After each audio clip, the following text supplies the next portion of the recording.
Hey, listeners, just wanted to let you know we had a little bit of an emergency this week. So we're trying to keep everybody safe. You're going to notice a little bit of a difference in our audio quality, just a last minute thing. No worries, everybody's good, we're good, but don't hold it against us if the quality is just a little bit down. So we'll be back to our regular quality. Yeah, we're back to being in the closet. Yeah, we're back under the covers again. So thank you guys. Stick with us and on to the show. Welcome, everyone. This is Illiterate. My name is Evan. My name is Taylor. I read a book this week. I watched a show. This week, we are covering HBO's I'll Be Gone in the Dark. It's a true crime series about the Golden State Killer, who was active in the California area from 1976 and was never caught until 2018. So it's kind of an incredible story of a journalist, a writer, a true crime lover going after an unnamed serial killer and helping figure it out, actually figuring out who it was. And sadly, you might know, you might not know, Michelle McNamara, the author of I'll Be Gone in the Dark, passed away in 2016, 2 years before the book actually came to publication. She died from an accidental overdose. Do you have anything on that, Taylor? Yeah. So she had been working on this book vigorously after articles that she had written about it. Yeah. And she was on medication for a variety of things and had taken more medication to help with her insomnia. Right. And it was a overdose because of the combination of medications that she was taking combined with an undiagnosed heart condition. Oh, man. So it was sort of a freak situation where even if she had taken these medications, it might not have been a problem. But because she also had this heart condition, she just passed away in her sleep one night. Oh, tragic. And if you didn't know, she's also the wife of Patton Oswalt, the stand-up comedian. So there's also the kind of the public eye on this couple to a degree. So it's immense tragedy. But it's an amazing story of somebody who wanted to put a name to a faceless killer, and she did it. It's kind of amazing. I mean, it really is nothing short of amazing. This is a series. This is a HBO doc series. It's hybrid about the crime spree itself, but it's more focused on Michelle and her drive to actually get this done. And that's what's so odd is the fact that the story of these true crime things are usually salacious about the killer and the case in getting them. But this is, like you said, more about her, this civilian woman who devoted her life to figuring out or helping investigators figure out these crimes all across. This is the major high profile one, which she was the one who coined the term Golden State Killer, which helped create more publicity for him, but all over the country. And people were sending her tips or they were asking her to help out find other things, which we'll get into in a second. Let me just throw out some stats real quick because I didn't realize this. I was looking at interviews and various things. There are 15,000 murders in America on average. And on average, around 5,000 of those a year are unsolved. They're not marked as clear. So since 1980, that would be 200,000 unsolved murders. Missing, unaccounted for lives. Yeah, just not even burglary, like not just murders. Just murder. So that's so many that oh my God. Everybody needs help figuring out. Oh my God. It doesn't seem so far-fetched then that a random woman would be involved in figuring the whole country needs a lot of help in figuring this stuff out. This is so interesting to me. It kind of echoes it for any film lovers out there, the David Fincher film Zodiac, about the real Zodiac killer, but about the real life writer. That film focuses on a writer, a cartoonist for the San Francisco Chronicle, who wrote the book Zodiac and pretty much put the name to the face for the killer. He was never brought to justice. That individual passed away before they were able to apprehend him. And so it was never proven conclusively, but people are pretty sure that's who it is there. But, that's an open book as far as the internet wants to go. But it really echoes that. It's like, you think, oh, that happened in the 70s. Stuff like that doesn't happen today. This is like This is the slam dunk version. In modern day, baby. They got him. He's behind bars after Well, this. and what's interesting about this is the reason that he's behind bars. So we'll get into how this comes about at the end, but the show, which came out 2 years after the book came out. So the show has just come out this past week, and they got him 2 years ago. But just this week, the week the show came out, he pled guilty. Yeah, so it was that like he doesn't the get the day death after I penalty. watched it. yeah, to avoid the death penalty, he pled guilty and admitted to the murders. A technicality based on a statute of limitations, the rapes and the burglaries have expired beyond a punitive code, so they're not going to be able to charge anything on any of those, but he did plead guilty to all the murders. There's not going to be some lengthy, expensive trial that the state of California is going to have to put together and try to put all these facts and evidence together after years and years of decades and decades. It's just rolling right ahead. Guilty. Yeah. So if anybody's interested, before we get into her life, the title of the book and the show, I'll Be Gone in the Dark, comes from a quote from the killer, from one of the people that survived, and he had said to them, "You'll be silent forever, and I'll be gone in the dark," which is very ominous. And at the end of the book, Michelle McNamara had written an epilogue, her description of getting this guy finally, because at this point he's in his late 70s. He's thought, oh, I've gotten away with this. I've done this so much. I mean, it's crazy. 50 different sexual assaults at least, and 12 murders at least, and all of the evidence and all of that stuff. And the way that she describes the police coming to get him, and him, he can't hop a fence anymore. He can't not answer the door. They just get him. It's almost exactly how it happened in real life, or quiet but swift. Getting him in his house, an old guy, and they can't do anything about it. So she's gotten to a point where she pretty much thinks she knows who it is and knows that somebody is going to catch up. And she didn't know she was going to pass away, so she assumed that they were just going to forge ahead with this fight. So she was, and the epilogue is writing when we do get you, and 2 years later, by the time the book actually hits shelves, 2 months after the book hits shelves, they did get him. Mm-hmm. I wanted to point out that, So like you said, because she had passed away, the book was finished. A lot of people may give credit to Patton Oswalt, although he defers credit. He was just the person who had her file because he was married to her, and he was saying, I'm not the crime-fighting hero. I'm just some dumb comedian. I don't know anything about this or finish this. And so it's not on the book, but it's co-written, or at least pieced together by two people, Billy Jensen and Paul Haynes. And I'll explain who those guys are as we go through the story and how they were the ones to cobble this together and were a part of figuring this stuff out. So let's just jump right into her life. Yeah. And since that's the most interesting part of this whole thing. Speaking to which, the intro to the book is written by Gillian Flynn, who wrote Gone Girl. Oh, interesting.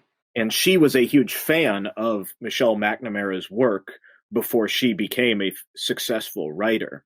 And I just thought it was really a really interesting thing that she wrote in the intro. So I'll quote this. She said, "His identity matters not a whit to me in relation to the Golden State Killer. I want him captured. I don't care who he is. Looking at such a man's face is anticlimactic, attaching a name even worse." And goes on to say all the different stuff that he did or what he might claim as an excuse. She said, I want to know more about true, complete people, not dirty scraps of humans. So that's what starts this. And it does make sense. The fact that, who are the people figuring this out? Like, that is a common trope of true crime, is the salacious trying to understand the mind of the killer. And at the end of the day, she's saying that's not worth devoting our time to. No, I mean, I can't imagine devoting your life to trying to get behind the eyes of a killer, but I'd have to imagine that you would have to find some safety net at some point, or you'd have to find your own gauge of when to walk away on some of this material. I mean, what's important ultimately is justice for the survivors and the victims. That's, I hope, would be a lot of the, and I'm sure was the fuel because these people are still out there. Again, it was 50 rapes. This is disgusting. It's crazy. It's crazy, even though nobody was really familiar with the Golden State Killer until just a few years ago, until this happened. Yeah. Let's talk about her growing up. She grew up in Oak Park, Illinois, which I found was where Ernest Hemingway was born. Oh, really? And he allegedly, though not completely corroborated, referred to it as a place of, quote, broad lawns and narrow minds. Just dismissing it, but it's just a very suburb of Chicago situation. She get somewhere else. Well, just implying that nothing important happens there. Yeah. So Michelle grew up there. Her senior year, she was editor-in-chief of the student newspaper. She's already got an inkling, and as a kid, she had written in her journals, Michelle the writer. She knew that that's what she wanted to do from being a kid. And she graduated from Notre Dame in Indiana with a bachelor's degree in English, and then got a master's in creative writing at the University of Minnesota. Oh, wow. And she had worked on a script, and her professor encouraged her she should do TV and film writing. She had that creative spark. Really? So in 1997, that's why she moved to LA to write for TV and film. And she did successfully. She sold 2 TV pilot ideas and a movie pitch. She had done, I mean, it's not known really, but it's like, oh, what happened then? But she did do work in that field.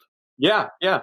We have to flip over, though, from her life and go into this guy, Paul Holes, who I haven't mentioned yet. He's an investigator, and this is 1994, so while she's still in college. He was sworn in as an investigator in Martinez, California. It's his first year. He discovers this cold case file of the East Area Rapist, EAR, was what this perp was before he was as. given the Golden State Killer name by Michelle.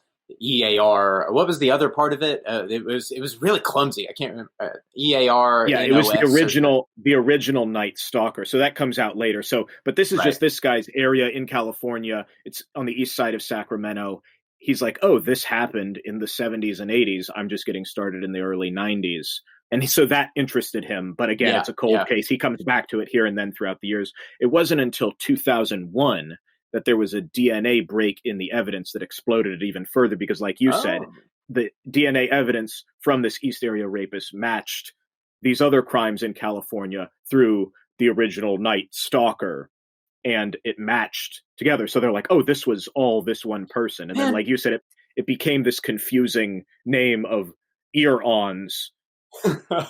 Thank God that we actually started taking evidence collection seriously in this country. You know, it's not everywhere, but through the 70s and 80s and into the 90s, that was being taken more seriously. In the early 70s, they still were losing a lot of it. And even through the 80s, they were. But it was that tide was turning. And I mean, thank God, because it's based on somebody picking something up the ground, literally in their mind going, I don't know if they're ever going to, this is probably just garbage.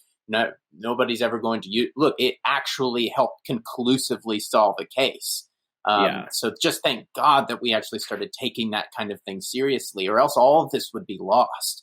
We wouldn't be able to actually tie these incidents conclusively together. That's such an important part of this. And we had talked about in our episode on Ted Bundy, from the memoir of one of his girlfriends, the fact that they couldn't track all this stuff because he was all over the place. He was all up and down the West Coast. And this is another case of that, where it's like, this is just in California, but it's a massive state. And it's the fact that, this one jurisdiction is looking at these cases, and they don't even realize that some of the MOs, the way that they go about these crimes, are similar. And then, oh, good Lord, the DNA is the same. So it must be the same person. But if you're across the state, you might not be able to connect those. You know, what are you to know? It's just happening in your town. Who's to say? I mean, that's the other thing about the tide turning, and just the flow of communication has grown exponentially since the 1970s. I mean, we are growing and learning and communicating at rates just thought not possible at this time. So that again has everything to do with why this man has been able to brought to justice, is the turning of the tide of all of this technology. So now this is 2001 when that DNA was connected, and they're like, oh, all of this nonsense is the same person. Yeah. In April of 2001, this was 2 days after that hit the media where these Yeah. things were connected. This elderly woman in her 60s got a phone call, and she said hello, and the voice said, "Remember when we played?" And she recognized the voice. She was one of the survivors from these things that happened in the Oh 70s. my God. And so they're like, oh, this person is still out there. He's not in Oh jail. my He's not God. committed suicide. Like, he's still out there. Well, and just to echo my Zodiac point is that exact same thing would happen with some of the actual survivors of the Zodiac incidents. And famously, a lot of the male victims or survivors actually got away because he was too interested in the women. But survivors of the Zodiac would get calls as well. And when Arthur Lee Allen passed away, all of those things stopped. I think Graysmith himself, the writer himself, got calls. I think that's even in the movie. I'm sorry, I didn't watch that as prep, but just from memory, I think that is part of the closing crawl, is saying that Graysmith has never gotten a call after the death of Arthur Lee Allen.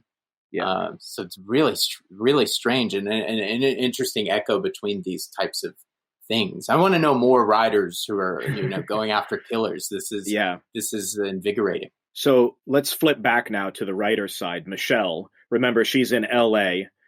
This is 2002, the year after the DNA was matched. She went out alone to a club. She was going to see an old boyfriend perform, and she caught the stand-up act of Patton Oswalt. And he had said on stage, as part of one of his bits, "Irish girls are my kryptonite." So she met up with him after and said, "Irish girls, nice," and left. And then Oswald's friend was like, "Hey, you got to go after her." So they court each other, and they get married in 2005. One of the big Oswald things but he's in the doc, and he actually tells that exact story. It's one of the most endearing parts of the entire thing. But it's amazing how involved he is. But he tells that exact story of like the moment they met. It seemed really sweet. One of the things that they bonded on was true crime, and so he encouraged her to start this website. So she launched a website called True Crime Diary in 2006.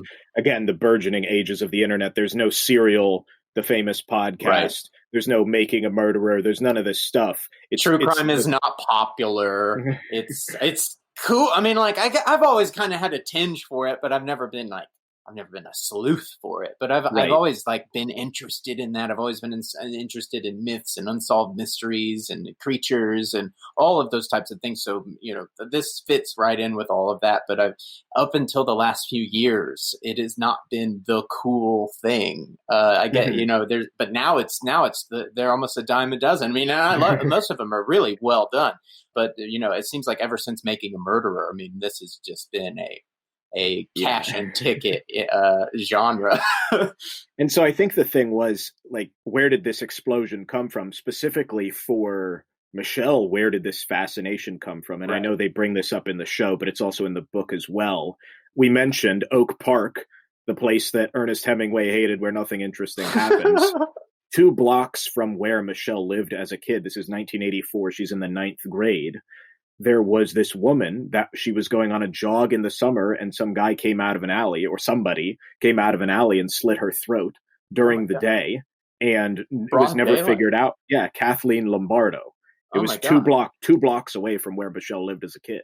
Oh my God. And she just said she remembers going back to that crime scene, seeing the pieces of the Walkman, and was just forever hooked on not so much and this is where she gets credit for as a writer, but not so much the grisly details or the macabre elements of it, but more the personal human elements. And that's really what spurs her on, like you said, in terms of the victims and survivors. Like, what are those things?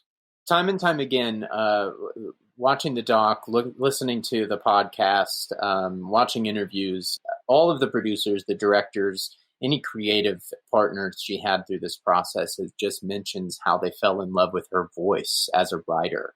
And that's, I think, exactly what you're talking about now, is what she actually chose to write about when she would go to these places, when she would go and really feel these things.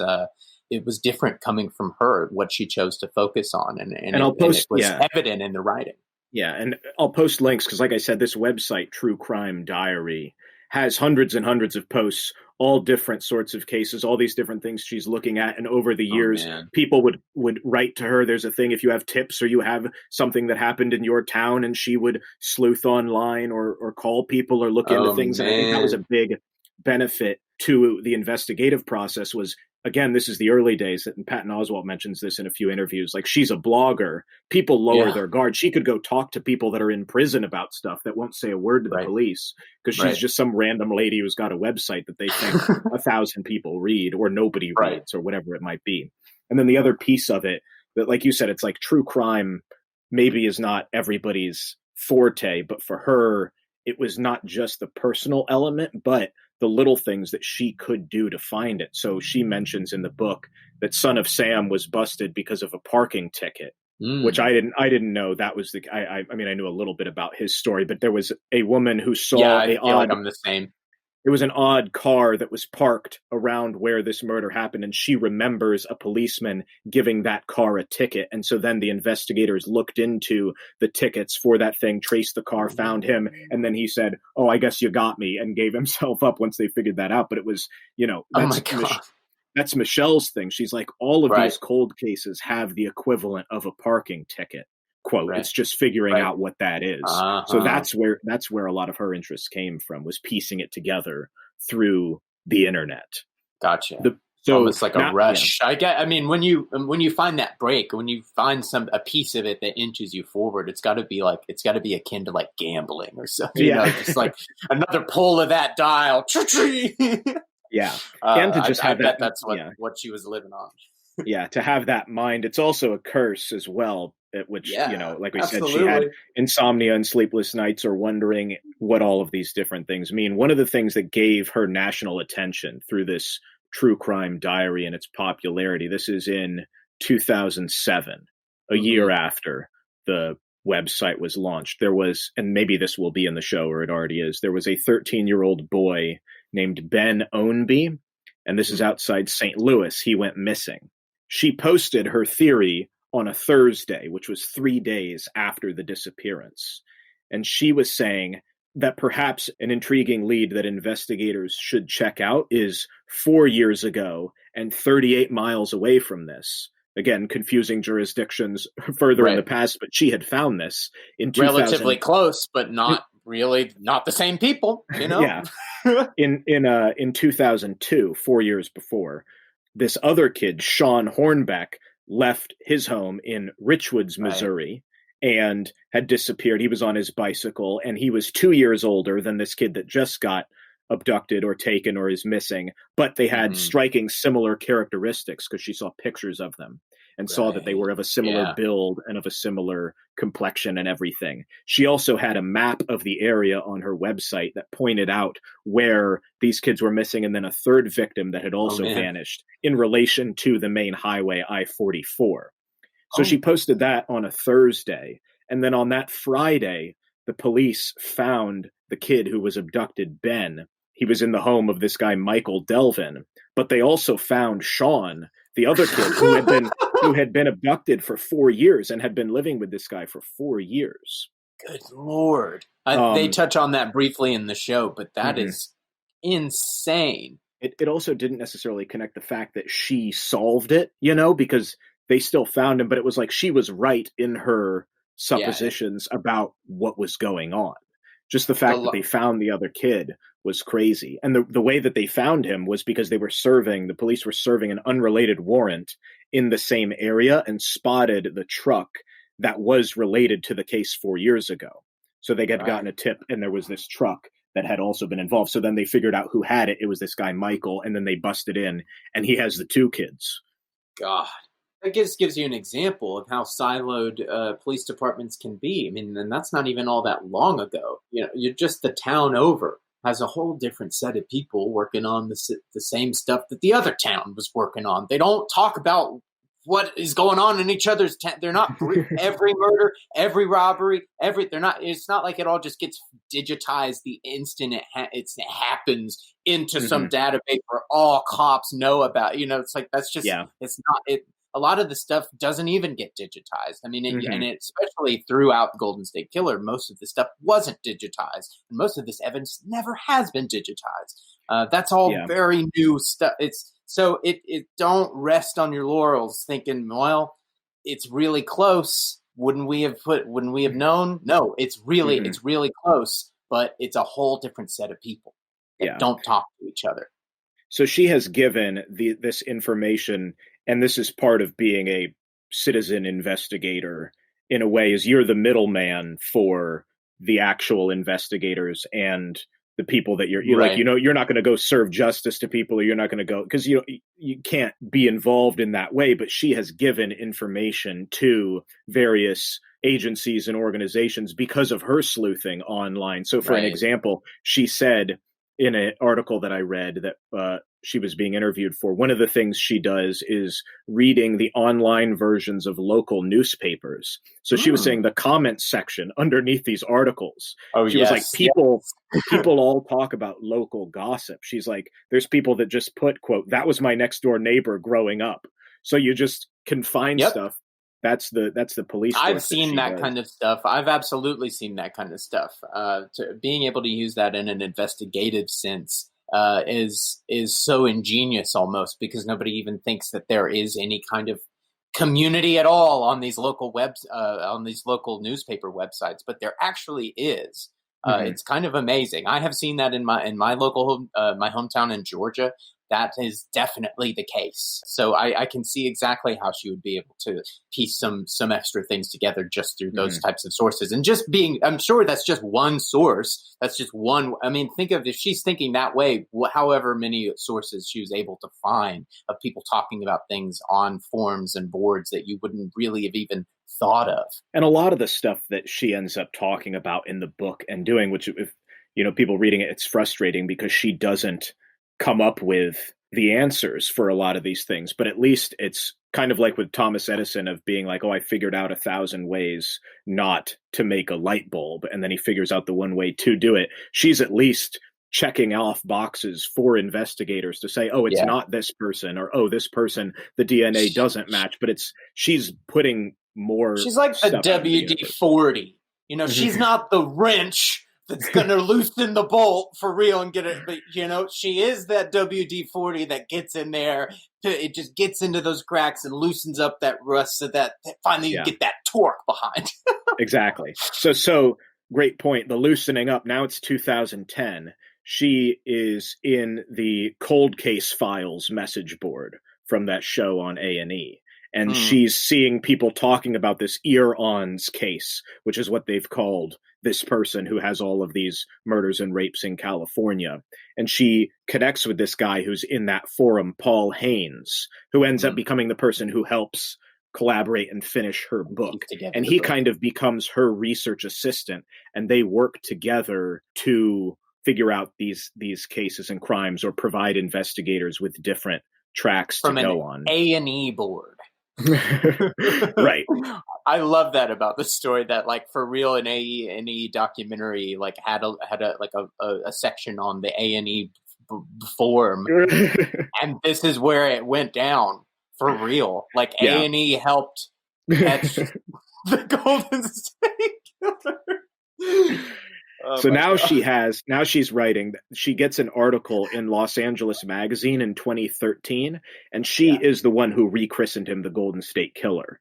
And a big reason was because the publicity helps. She explicitly states, like, the ear-ons is stupid. Nobody can even remember what that acronym is, and it's not catchy. And this gives a breadth. Some people thought maybe it was too salacious or sort of glorifies or Hollywoodizes this killer. But the fact is, the name stuck. All the news outlets started using it. The policeman. Well, we have to ask ourselves why this wouldn't. Yeah, why didn't it gain attention? Why? I mean, why? I mean, you wouldn't be renaming the killer 30 years after the fact. Because I think when she coined that, I heard about it.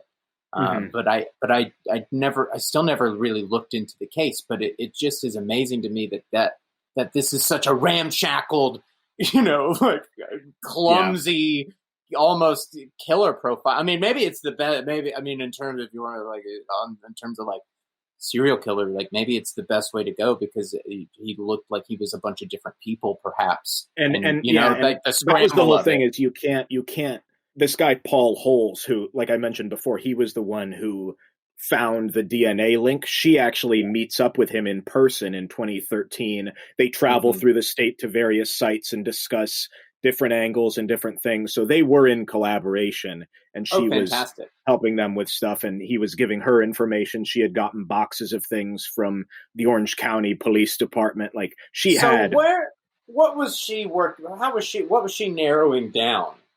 In terms of which the police would be like, yeah, let's go check the, where was her work ending up in terms of where the police were like, yeah, that's useful to us. I mean, that's where a lot of the book covers. She was a huge proponent of the DNA testing, but in this place and time, it wasn't conclusive enough to do anything. She had done her own analysis and gone through this website, but it was like great grandfather away, and even then was a 50% match. So it was like, even if we did figure this thing out, it just wasn't useful enough for that kind of thing. A lot of it, which is what becomes frustrating in the book, is she goes on this track, or she's saying, okay, here's this place, now that we're here in person, this fence that obviously we recognize from the testimony he jumped over. Now that we look at it in person, not just on Google Maps, the hill is actually a lot lower than we see. So let's go into the medical records and see who didn't identify themselves but went to a hospital for a broken ankle or a broken collarbone or so, that kind of thing.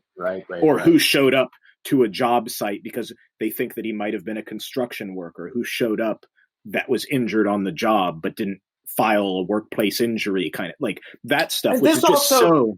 It might be an important point here to point out is that he was a police officer. Right. So I think that definitely aided him in being able to keep a kind of low profile, and people not piecing it together that it's at least in the time. In the early stuff, when he was the East Area rapist, he was a police officer, and then as the murders continued, his job history is vacant for like 5 years in Southern California. But that's the kind of stuff that she's doing, is a lot of red herrings or dead ends or ideas, or being like, oh, he would have had to have been a really good runner, because there was times where the police had him at gunpoint and he evaded them, or there was a lot of stuff like that. So she was on some tracks of like, well, let's look and see who was on the track team in this area in high school. Just really trying a lot of different things to try and narrow stuff down. That's what she ended up doing. In 2014, from this LA Magazine article, was given that book deal to say, hey, expand this into a book. Right. She was also on a panel at South by Southwest called Solving Murders with Social Media. Which I'll post a link to the slideshow for that. Very interesting. Like we said, very tragically, in the throes of writing this book, as the pendulum is swinging towards, we're getting better with DNA testing, we're tightening up the screws on this, she dies in her sleep in April of 2016 of this overdose and undiagnosed heart condition.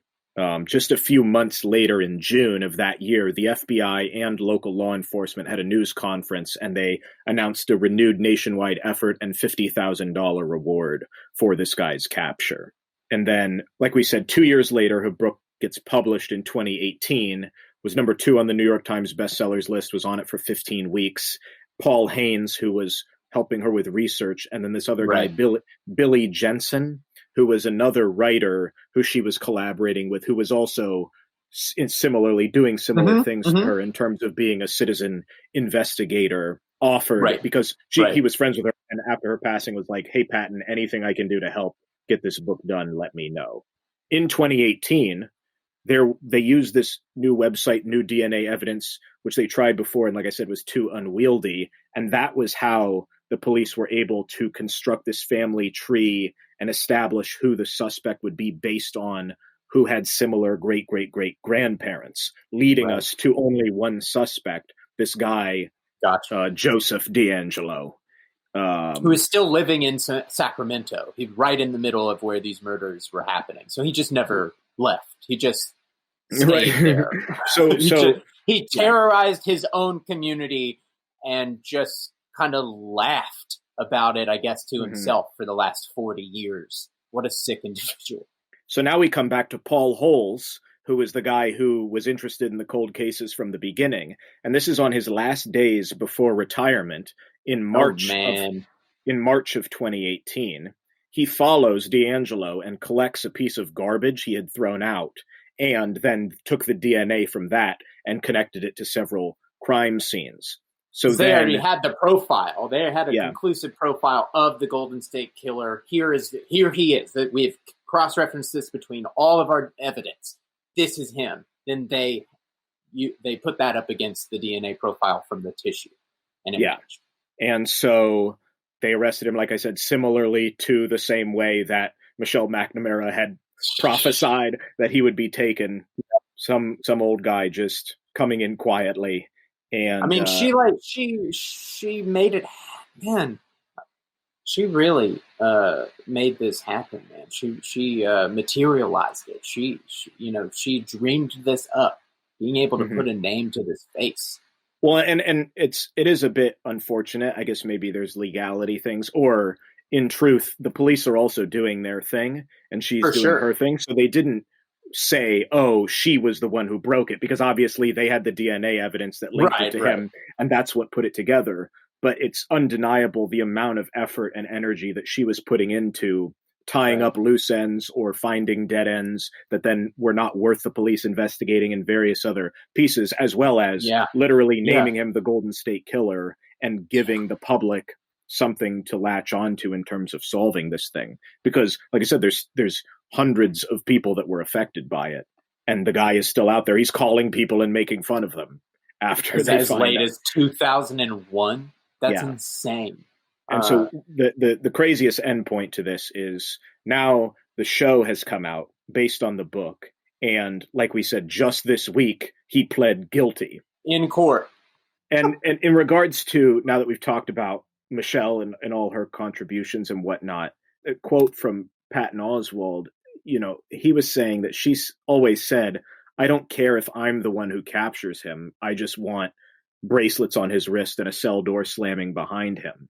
Right. And it was that she was wanting justice for the people. Like, she didn't want the glory of it. And it's interesting that now she wanted justice. Yeah. She is getting quite a bit of media attention, not just because of her passing, but also because, look, it happened. Like, it's a grand tragedy that she didn't get to see it happen, but the fact that she contributed to it, and it is happening. Like you said, the Zodiac killer, we'll never know. But this, we do know, homie confessed. Like, for real, definitively confessed. Matched the DNA. He is behind bars, and they have solved this. It seems like a dream. And the fact that she didn't get to see it, but she was right. It did happen. And she contributed immensely to bringing him to justice. So if you're interested in this stuff, I'll post links to everything as always, but this particular case has been quite well covered, which is why we didn't go into the actual details of it all. Same way, like we didn't go into Ted Bundy's crimes. We're more interested in the human aspect of this, and we thought just Michelle McNamara's story was incredible. And if you are interested in this stuff, both in her story and in the cases themselves and what's going on, obviously check out the book, check out the show. There's a very famous podcast called My Favorite Murder, and they talk with Patton Oswalt and Paul Holes, the investigator, and Billy Jensen, the other civilian investigator that helped write the book. Right. He actually had a book that came out last year called Chase Darkness With Me, which is very similar to Michelle's book, and talks about the cases that he helped solve or was involved in, as well as, if you want to be involved in this, what are the best practices, what are the best resources, what are the best ways, what are the ethics and legality behind being involved. So I'll post a link to that. It's called Chase Darkness With Me. And then he partnered up with Paul Holes, the guy that worked with Michelle, the investigator, who retired, like I said, after capturing this guy. They also have a podcast called The Murder Squad, where it's just those two guys.